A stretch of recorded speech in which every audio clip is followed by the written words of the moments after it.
Hello, my people in the lovely One in a Million community. So, today you are in for a treat because we are going to talk about the 5 things you need to stop doing right now to manifest the life you want. It's going to be punchy. I'm not going to waste your time. If you promise to stop doing these 5 things, things will accelerate and happen for you so fast. I guarantee it because I have tried it myself. And it feels so rewarding to cut out these things in your life, not even to manifest things faster, but just so that your quality of life improves and you have a more peaceful and abundant and happier version of yourself. Isn't that great? So let's dive in.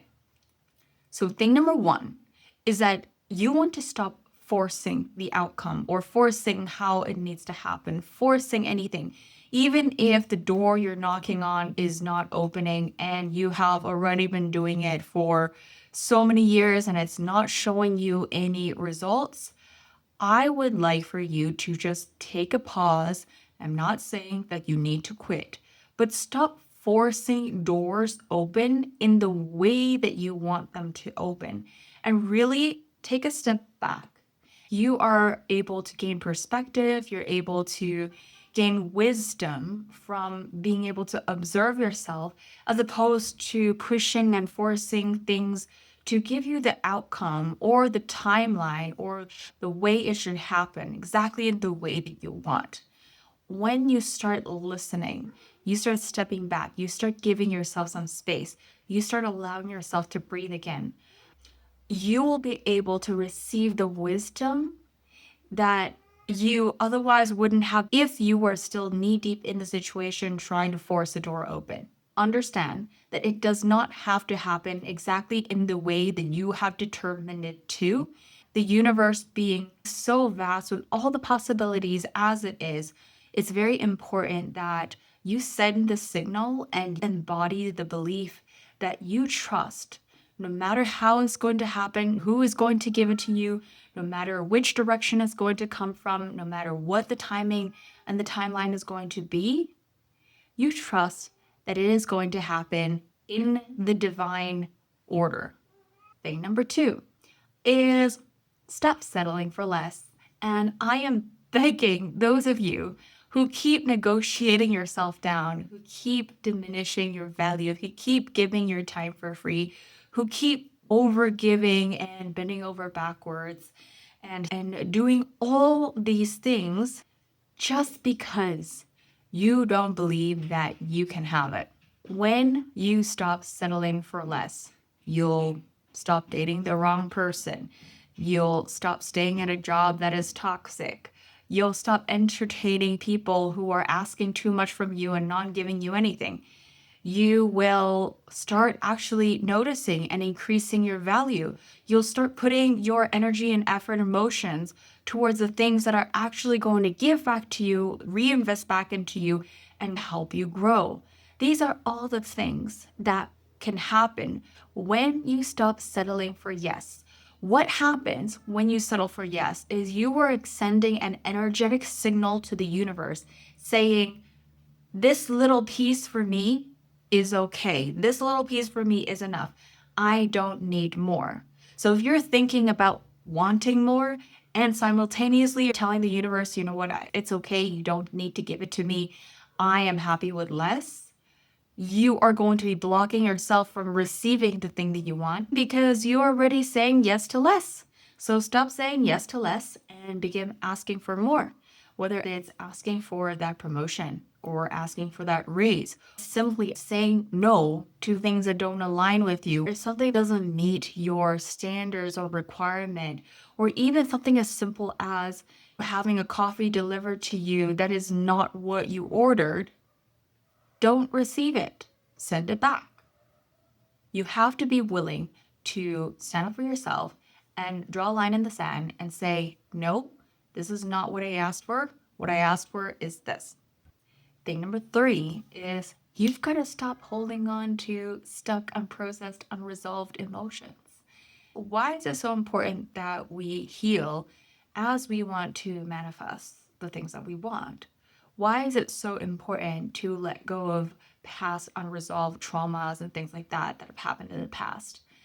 It is because these unresolved emotions that live in our body continue to perpetuate in our reality, serving us as reminders, as invitations and opportunities to heal and resolve those things so that we can finally put it behind us to learn the emotional lesson that is being offered to us. The spiritual lesson is asking for us to grow and mature spiritually so that we can move on to a better life. We don't need those protection mechanisms and we don't need those pains and traumas to continuously remind us that we are still living in the old reality. The best thing we can do to move on to a new life, to manifest new things in life, is to actually unpack it, resolve it, do the homework that has not been done, close the box, put it away so that we have grown, we have learned the lesson, and then we move on as stronger individuals. Do you know what happens when you have stored emotions living in your body that you have not resolved? You continue to leak it in many places in your life, in the relationships that you should no longer be in the conversations or confrontations you have with people, or maybe hiding from conversations you should be having, but not having with people just because you are still living in those old emotions. You'll be wasting your time, you'll be procrastinating, you'll be sabotaging your progress just as you are getting somewhere, and then you'll find yourself sliding back. Why does that happen? Because there's energy being drained from your old belief system. So stop all of this perpetuating emotions and energy and really allow yourself to unpack all of it. There is no rush. What is important is for you to return back to your most authentic truth so that when you are living in your truth, your embodied state, that is when your new reality and all the beautiful things in your life can manifest effortlessly. Thing number 4, I really like to talk about this one. Please stop asking why your manifestations are not manifesting. So, when we are putting out our intentions and we are setting our vision on our goals and we have set our heart, we've created that space to welcome and receive this thing that we want, a lot of times we get short-sighted, we get impatient, we get discouraged, we stop wanting to hold the faith, and we start questioning, wait, where is it?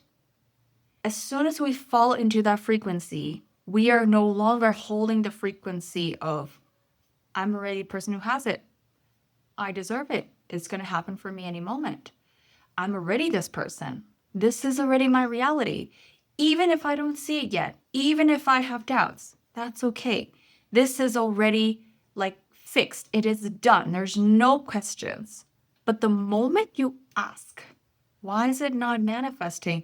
Instantly you're snapped out of that frequency, the frequency of trust, of believing, of faith, of certainty.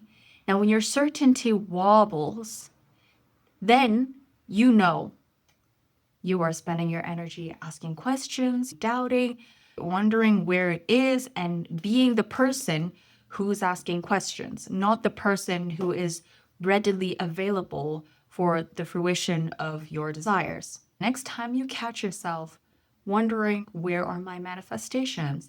Remind yourself, where's your faith? Where's your conviction in your desires?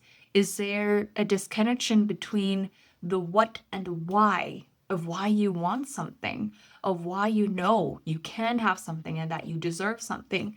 Really make time to connect with that first instead of questioning, where is it? When is it going to happen? Why is it not happening for me? I've already done all the work.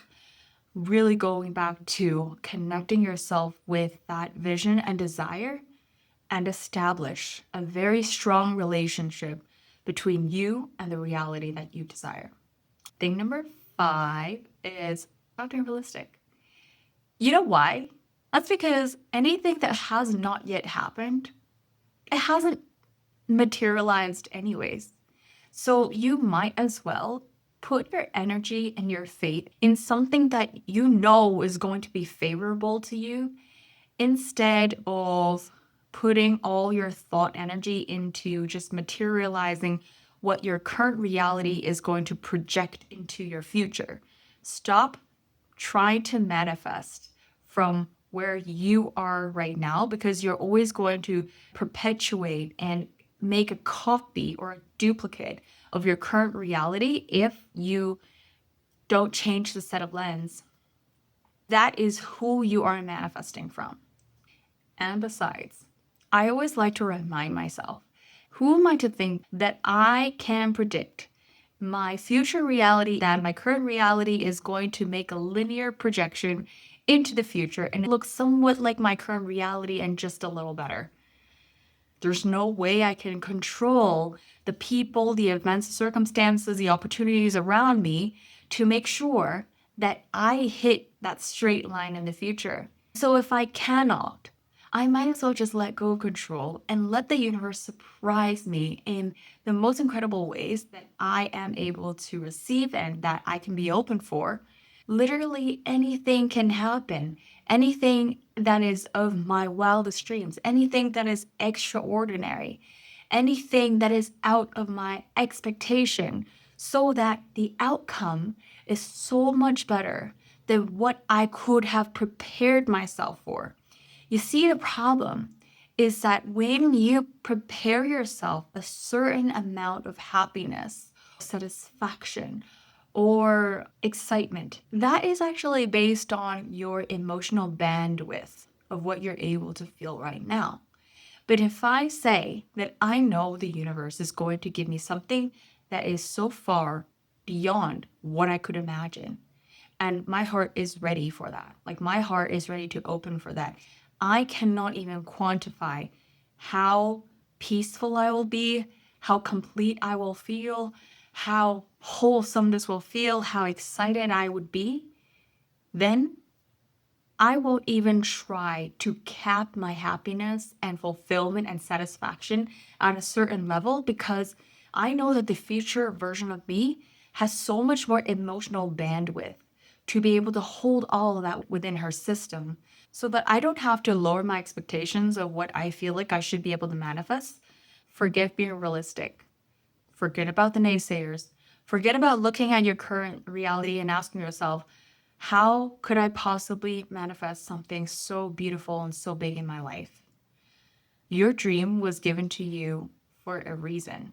You could comprehend that vision because it is yours to experience, yours to hold, and yours to manifest.